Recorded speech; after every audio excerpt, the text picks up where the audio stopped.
네 번째로 발표해 주실 분은 전 세계 최고의 엔터프라이즈 솔루션 기업 SAP 프랑스에서 프로그램 매니저로 일하고 계신 김여우 님이십니다. 당신에게 협업의 대상은 누구인가요? 라는 아주 멋진 제목으로 프로덕트를 만드는 개발자분들과 그리고 개발자와 같이 일하고 있는 또 프로덕트 조직의 다른 분들께 아마도 그동안 다른 곳에서 보기 어려웠던 새로운 인사이트를 전달해 주실 아주 멋진 시간이 되지 않을까 하는데요. 지금이 오후 2시 28분, 그러니까 프랑스는 현지 시간 오전 6시 28분일 텐데 아침 이른 시간부터 좀 준비해 주신 것으로 알고 있습니다. 그러면 김양옥 님을 온라인으로 모셔보도록 하겠습니다. 네, 안녕하세요. 잘 보이시나요? 잘 보입니다. 예, 이쪽 화면의 스피커는 꺼주시겠어요?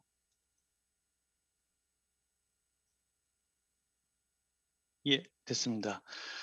안녕하십니까? 저는 지금 방금 소개받은 SAP에서 시니어 프로그램 매니저로 근무하고 있는 김영욱이라고 합니다.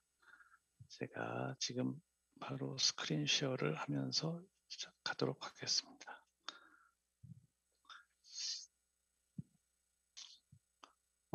지금 소개받았듯이 저는 SAP의 엔지니어링 그룹에서 그 중에서도 디자인 그룹이라고 하는 곳에서 SAP ERP, 클라우드, 그리고 모바일 프로덕트의 표준이 되는 UX와 UI, 그리고 개발 컴포넌트를 제공하고 있는 조직에서 시니어 프로그램 매니저라는 직책을 갖고 일을 하고 있습니다.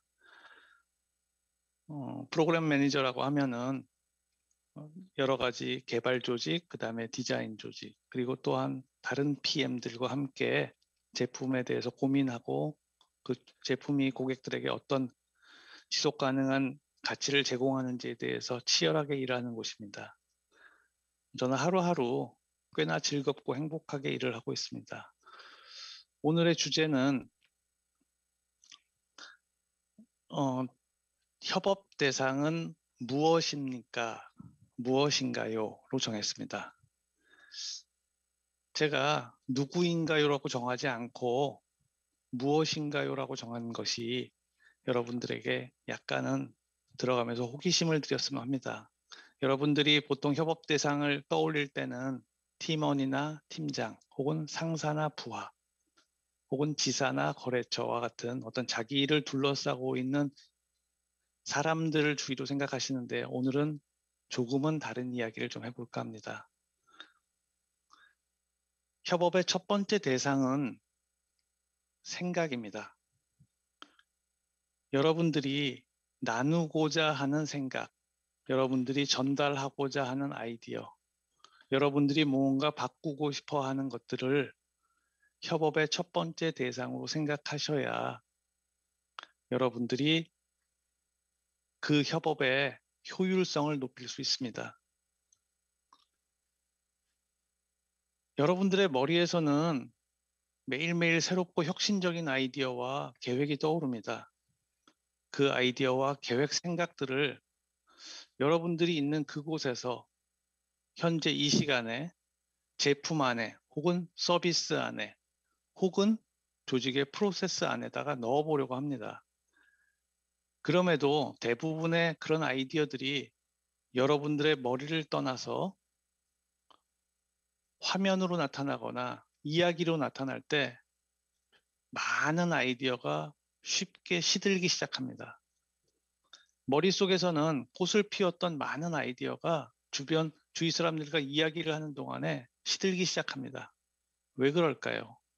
이 이야기를 시작하기 위해서 우리는 1800년대로 여행을 잠깐 해볼까 합니다. 19세기 지금 현대의학을 바꾼 두 가지 혁명적인 발견이 있습니다.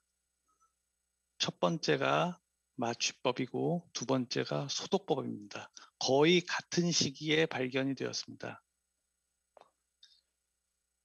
마취법은 1846년 10월에 첫 실험이 일어납니다.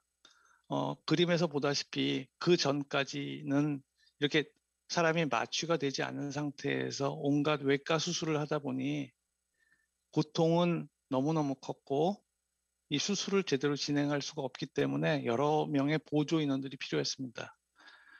자, 10월 달에 첫 실험을 하고 11월 달에 한 달이 되지 않아 첫 논문이 의학지에 발표가 됩니다. 그리고 1년이 지나기도 전에 전 세계에서 시행이 됩니다. 그 당시 통신 기술이 없는 시절을 생각하면 어마어마한 속도로 빨리 전파가 된 것입니다. 그것에 비해서 소독법의 발견은 예상할 수 없을 만큼 느린 속도로 발전이 됩니다. 여러분들이 이렇게 요즘 많이 사용하실 텐데 이 리스테린이라고 하는 부강 소독제가 있습니다. 사실 이 리스테린은 그 처음으로 소독법을 발견한 리스터 박사의 이름을 딴 거기 때문에 오늘부터는 아마 리스테린의 이름을 잊어버리지 않으실 거예요. 아마 리스터 박사라고 하면은. 근데 리스터 박사는 이 당시 7년 동안에 걸쳐서 이 소독법을 발견합니다. 그 당시 수술의 50% 이상이 그 상처와는 상관없는 폐혈증이라는 증세로 사망을 하게 됩니다. 근데 이 박사님의 권유사항은 이 소독법이라는 거는 다른 게 있는 게 아니라 손 씻기, 기구 소독, 이런 우리가 쉽게 생각할 수 있는 위생적인 처리를 하게 되면 이 폐혈증의 사망 원인을 급격하게 줄일 수 있다고 했습니다. 그런데 이 소독법은 이로부터 20년간 거의 시행이 되지 않습니다. 1900년도 초가 돼야 새로운 위생 방법이 나타나면서 그쪽으로 이동을 하게 됩니다. 자, 무엇이 이 생각의 아이디어 효율성을 결정하는지, 확산과 도입의 속도를 차이를 만드는지 생각해 볼 필요가 있습니다. 우리가 보통 두 가지 아이디어를 얘기하는데요. 패스트 아이디어와 슬로우 아이디어입니다. 지금 첫 번째로 얘기했던 마취법은 패스트 아이디어, 빠른 아이디어에 속하고 소독법에 속한 아이디어는 슬로우 아이디어에 속합니다. 자, 이해 당사자의 편의성이 존재하냐, 의사 자체의 당사자가 첫 번째 수혜자였느냐, 그리고 그것이 가시적이고 즉각적인 효과가 나타났느냐, 그리고 경제적인 인센티브가 보이느냐, 이랬을 때 다른 것들보다 훨씬 빠르게 퍼진다는 이야기입니다. 타인을 돌보는 것들, 그리고 근본적이고 장기적인 효과가 나는 것들, 즉 사망을 줄였던 거였죠. 부상으로부터. 그리고 사회적 인센티브가 강한 것들, 이런 것들보다 훨씬 이쪽이 빠르다는 얘기입니다. 중요한 거는 이쪽이 기술적으로 훨씬 복잡함에도 불구하고 빠르게 나타나는 이유는 귀찮음 때문이라는 얘기입니다. 이런 슬로우 아이디어는 사실 뭐 지구 온난화 문제라든지 뭐 우리가 다이어트를 하게 되는, 매번 실패하게 되는 이유, 똑같은 경우에서 볼 수 있습니다. 자, 협업의 첫 번째 치트키, 여러분의 생각을 전달하고 여러분의 생각과 아이디어를 협업의 대상에서 성공시킬 수 있는 첫 번째 이유는, 첫 번째 치트키는 기본 원칙입니다.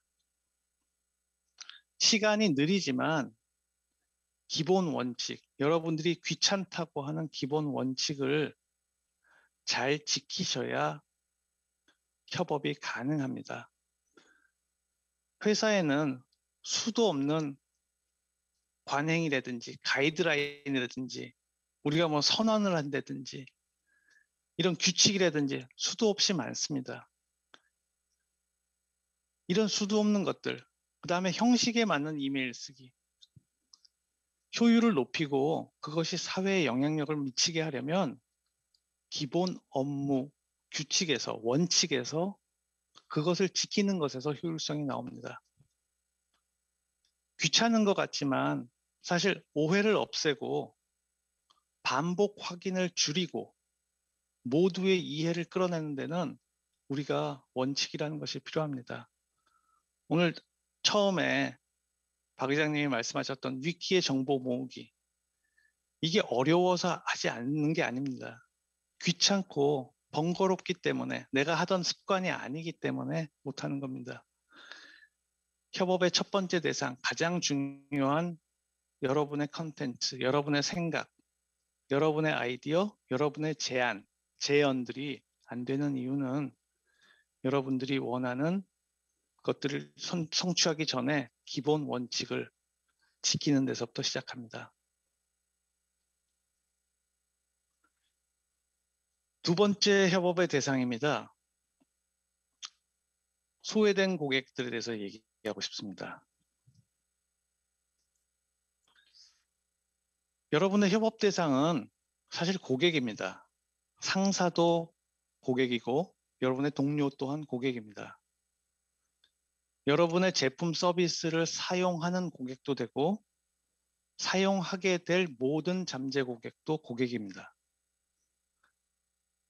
그런데 여러분들이 사용자, 고객에 얼마나 충실하신지 생각해 보셨나요? 누가 고객이었는지 생각해 보셨나요? 혹은 나도 모르는 사이에 고객을 선택적으로 배제하고 있지는 않는지 한번 생각해 보셨나요? 근데 선택적으로 배제하고 있다는 것도 나는 몰랐지만 혹시 여러분의 능력이 충분히 배제하지 않아도 되는데 이걸 몰라서 배제하고 있지는 않은가요? 자, 얼마 되지 않은 뉴스에서 제가 직접 캡처했던 스크린입니다. 온라인 쇼핑몰에서 시각장애자분이 불편하다고 합니다. 이분의 얘기가 보통 사람들과 함께, 조금 있으면 보통 사람들에 대한 정의도 다시 하겠지만 시각장애를 갖고 있지 않은 분들에게서는 모두 다 쉽게 확인할 수 있는 정보들을 확인할 수 없다고 합니다. 이게 무슨 말일까요? 이런 거에 대해서 혹시 고민을 해보지 않으셨나요? 자, 이것을 알기 위해서는 시각장애자분들이 어떻게 정보를 습득하는지를 먼저 이해를 해야 됩니다. 많은 대부분의 시각장애자분들이 사용하시는 방법은 스크린 리더라고 하는 스크린을 읽어주는 도구를 사용해서 일반적으로는 OS에 이미 포함된 기능을 사용하여 스크린을 읽습니다. 그런데 뭐 일반적으로는 키보드의 화살표 키를 이용해서 위아래 좌우 혹은 탭 키를 이용해서 이동하면서 이 안의 내용을 스캔을 해 들어갑니다. 혹은 점자 디스플레이를 사용해서 화면을 읽습니다. 근데 사실 저희가 점자 디스플레이를 별로 본 사람들이 없습니다. 점자 디스플레이는 이렇게 생겼습니다. 손가락 4개씩 엄지손가락을 뺀 나머지 손가락이 왼손, 오른손을 이렇게 위치하고 있고요. 위아래로 움직이게 되면 이 밑에 있는 점자판이 자동으로 화면이 나타내주고 있는 캐릭터를 이쪽에 표시를 해줍니다. 그러면 순간순간 이동하면서 여기를 읽어나가는 그런 걸로 되어 있습니다. 그런데 이런 게 있으면 당연히 아까 그분처럼 큰 문제가 없을 텐데 어떤 문제가 있길래 이럴까요? 이거 그냥 UI의 문제 아닐까? 라고 생각하게 됩니다. 근데 UI는 사실 빙산의 일각과 같아서 보이지 않는 부분이 대부분의 문제를 자초하게 됩니다. 우리는 UI라고 생각하면 기본적으로 컬러라든지 아니면 대비, 색의 대비라든지 아니면 그냥 텍스트나 레이블이라든지 뭐 읽는 순서라든지 이 정도로 생각합니다. 그런데 보이지 않는 부분은 너무너무 많습니다. 이게 키보드를 서포트하는 것인지 스크린 리더를 서포트하는 것인지 클릭하는 구역은 제대로 설정이 된 것인지 포커스와 이동하는 순서는 제대로 세팅이 된 것인지 쇼컷은 있는 것인지 이런 모든 것들이 기본적인 문제를 일으킵니다. 근데 사실은 이런 것들에 대해서 많은 개발자나 디자이너들이 생각하지 않습니다. 키보드 서포트가 빠지는 경우 많죠. 포커스 오더가 순서적으로 밑에서 아래로 움직이든지 위에서 아래로 움직이든지 아니면 왼쪽에서 오른쪽으로 움직여야 되는데 이 부분을 개발하다 보면 디자인을 하다 보면 화면을 디자인하면서 중간에 끼워 넣음과 동시에 이 순서가 여러 가지로 꼬이게 됩니다.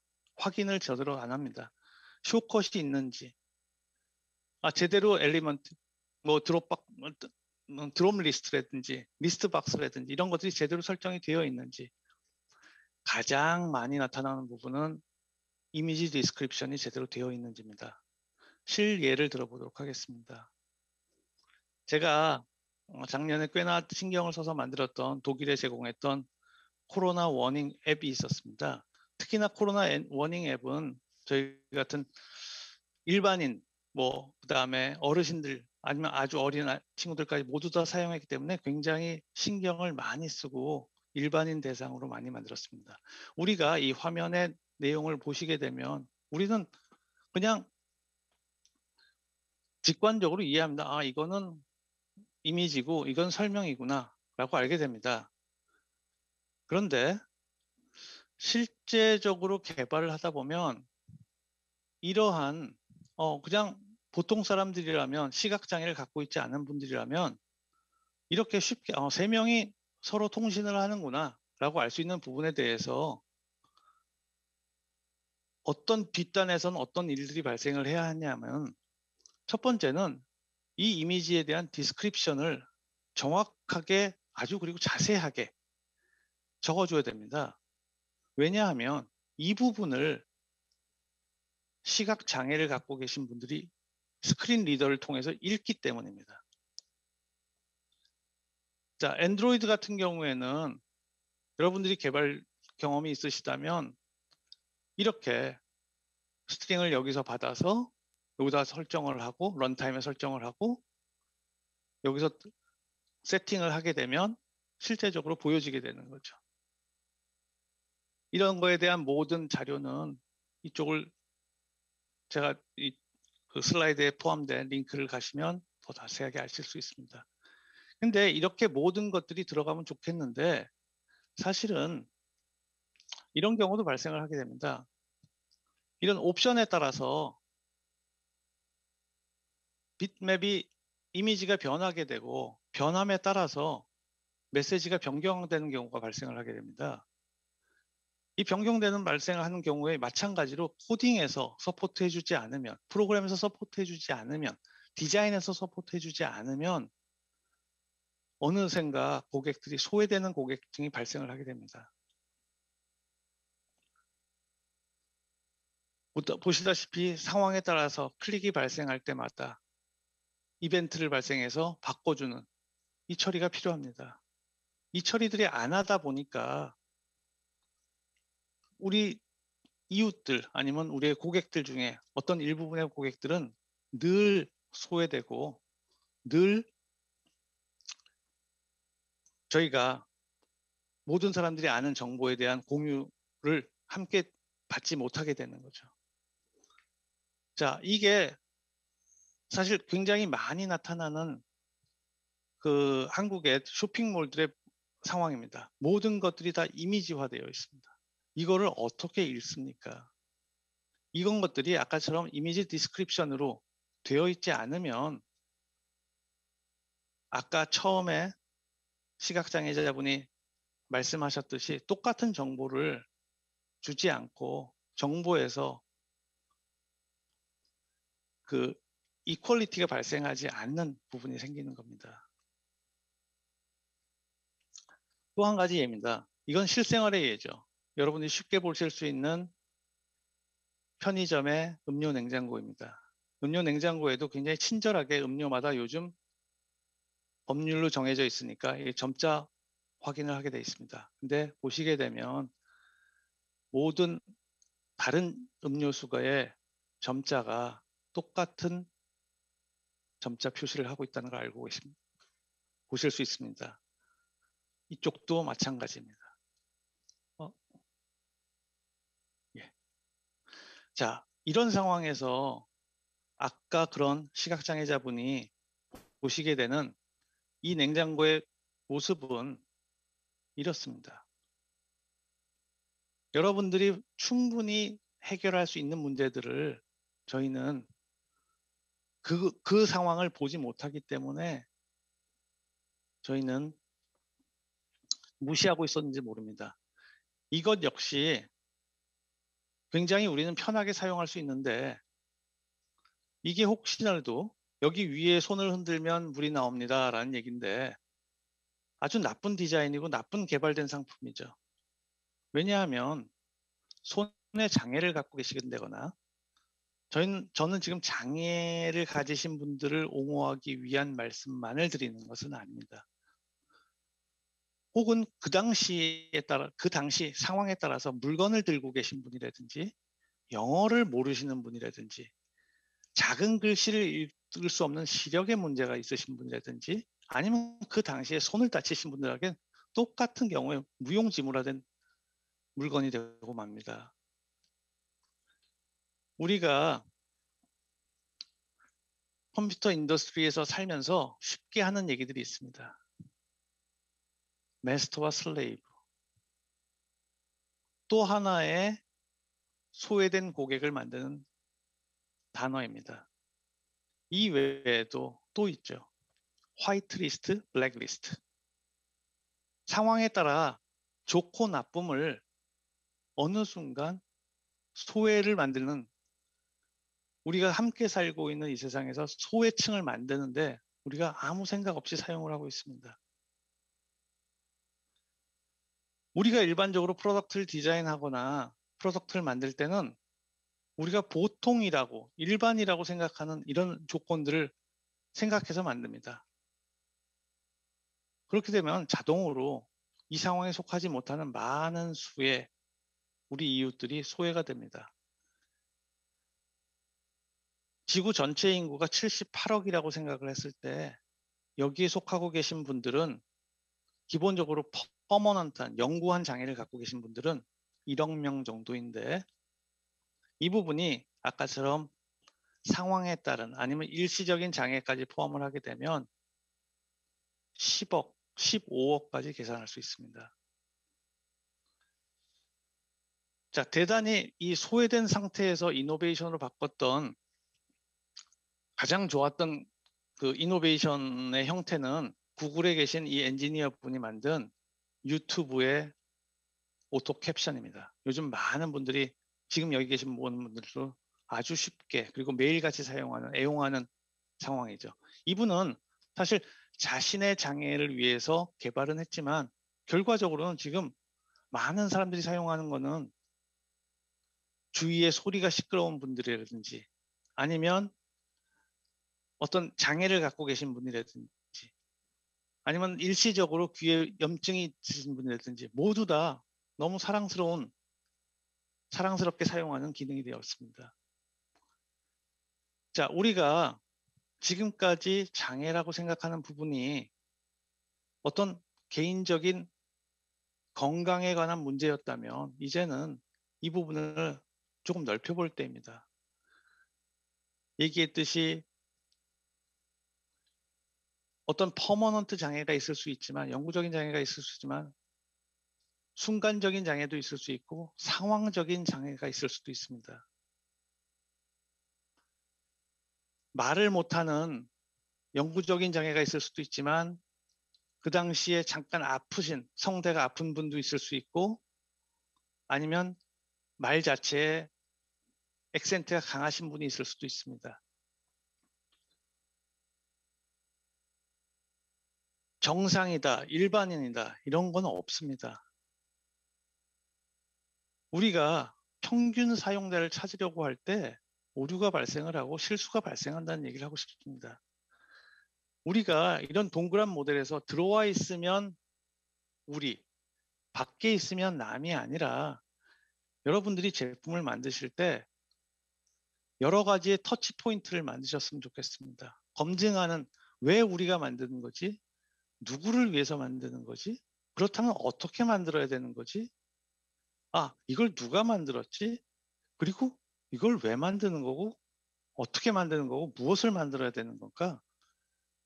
이런 사고의 전환이 조금 필요합니다. 여기 계신 많은 분들은 제가 생각하기에, 그리고 제가 믿기에 누구도 갖지 못한 슈퍼파워의 소유자들이십니다. 머릿속에 있는 모호한 아이디어를 그냥 화면과 키보드를 통해서 입력해서 세상을 바꾸는 일들을 하시는 분들입니다. 또한 여기서 클라우드라는 기술을 사용하면 내가 누구인지 어디에 있는지도 모르지만 세상의 반대쪽에 살고 있는 사람들에게 계산할 수 없는 무한의 이점을 선사할 수 있는 그런 일들을 하실 수 있는 분들입니다. 그런 분들이 소외된 고객 아니면 소외된 이웃이 있다는 사실을 오늘부터는 지나치지 않고 생각해 주셨으면 합니다. 이게 협업을 넓힐 수 있는 두 번째의 치트키입니다. 세 번째입니다. 협업의 세 번째 대상은 머신입니다. 더 이상 사람도 아니고 내 머릿속에 있는 생각도 아닙니다. 생각도 할 수 없고 얘기도 통하지 않는 머신들입니다. 미래에는 기계들이 모두 자율화된다는 것에 대해서 의심을 하는 분들은 없을 겁니다. 그럼에도 불구하고 여러분들의 지금 많은 분들의 생각에는 자동차 정도를 제외하고선 나와는 아직은 거리가 있다고 생각을 많이 합니다. 근데 실제 상황은 매우 가까이 와 있습니다. 가트너의 발표에 따르면 2025년까지가 되면 지구상에 있는 모든 제품과 생산물의 20% 이상이 구매 시점에 처음으로 인간이 손을 대는 시점이 될 것이라고 얘기를 합니다. 즉 20% 이상은 처음부터 끝까지 씨를 뿌려서 물건이 나오고 그 결실을 공산품으로 만들어서 슈퍼에 배달해서 진열대에 있을 때까지는 사람 손이 닿칠 필요가 없다는 얘기를 하는 겁니다. 이제는 여러분들의 협업 대상이 소외된 이웃을 넘어서 기계가 됩니다. 어떤 기계들이 될까요? 물론 자동차 있겠죠. 자동차가 신경이 늘어나고 자율 주행이 늘어나면 늘어날수록 자기가 스스로 타이어 교체 시기, 오일의 교체 시기, 보험을 교체해야 될 시기 이런 것들을 스스로 주문하게 됩니다.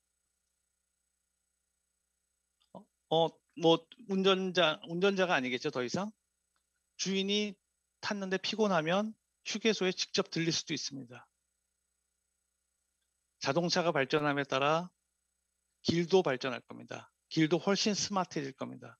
길에 혹시라도 땜빵이 발생을 하면 이걸 빨리 수리해 주세요라고 해서 자동으로 수리를 하는 행정기관에 알릴 수도 있을 겁니다. 그거에 따라서 과속을 했다면 폴리스에 경찰에 직접 알릴 수도 있을 겁니다. 로봇은 더 하겠죠. 자기가 부품을 갈아 끼는 시기를 스스로 조절할 겁니다. 업그레이드 시기가 되면 업그레이드가 필요하다고 스스로 구매 요구를 할 겁니다. 자, 이 얘기를 왜 할까요? 근데 가장 중요한 거는 여러분들이 개발자시고 여러분들이 디자이너시고 여러분들이 컴퓨터 인더스트리에 계시기 때문에 가장 중요한 건 이 네 번째입니다. 기존에 기업들이 사용하거나 개인들이 사용하고 있는 모든 구매의 알고리즘이 바뀌게 됩니다. 현재 구매의 알고리즘은 어떤 상황이 닥쳤을 때 알림이 발생하고 알림에 따라서 담당자가 오고 담당자가 확인하고 그걸 재고를 확인하고 재고에 따라서 재구매 버튼을 누르는 것까지 뭐든지 하나하나마다 게이트 하나하나 열릴 때마다 사람의 조작이 필요합니다. 근데 이런 것들이 자동화돼야 되고 아주 인류화돼야 됩니다. 이런 부분에 대해서 여러분들 준비하시길 바랍니다. 기계가 주인이 되는데 기계가 구매를 담당하고 기계가 결정을 내리게 되는 데는 현재 동작하고 있는 모든 알고리즘이 이것들을 지원하기 위해서 바뀌어져야 되는데 여러분들이 기계와 협업할 수 있는 이런 시기가 됐으면 좋겠습니다. 그리고 이런 능력을 빨리 준비하셨으면 좋겠습니다. 협업을 효율적으로 하는 나의 대상 세 번째 주특기는 미래 고객과 대화를 준비하셔야 됩니다. 즉 당신의 생각과 협업을 하려면 그 효율을 높이고 그 효율을 높임에 따라서 여러분들이 내가 하고 있는 협업의 스킬이 올라가야 됩니다. 그 스킬을 높이기 위해서 여러분들은 지금까지 세 가지 얘기를 배웠습니다. 세 가지 얘기를 들었습니다. 자, 마무리입니다. 첫 번째 말씀드렸던 기본 업무 원칙을 꼭 지켜주세요입니다. 여러분들의 효율을 높이려면 기본 원칙을 지켜주십시오. 두 번째입니다. 소외된 고객이 없도록 포용적 사고와 행동을 부탁드립니다. 세 번째입니다. 미래의 고객, 자율 머신 혹은 새로운 구매 알고리즘, 새로운 워크 프로세스, 오토메이션 프로세스, 여러분의 미래의 고객과 대화를 나누어야 됩니다. 마지막인데요. 피카소가 했던 얘기로 마지막을 정리하고자 합니다. 피카소가 누군가가 다른 눈으로 사물을 보는 방법을 보여줄 때까지 그 사람에게서 사물을 보는 방법은 하나뿐이라고 얘기를 합니다. 여러분은 오늘은 다른 방법을 조금은 동의를 하실 수도 있고 동의하실 수도 없는 방법을 제 얘기를 통해서 들으셨습니다. 여러분들의 정말 슈퍼파워를 여러분들의 협업의 대상과 함께 사용하시길 바라겠습니다. 제 얘기는 여기까지입니다. 감사합니다.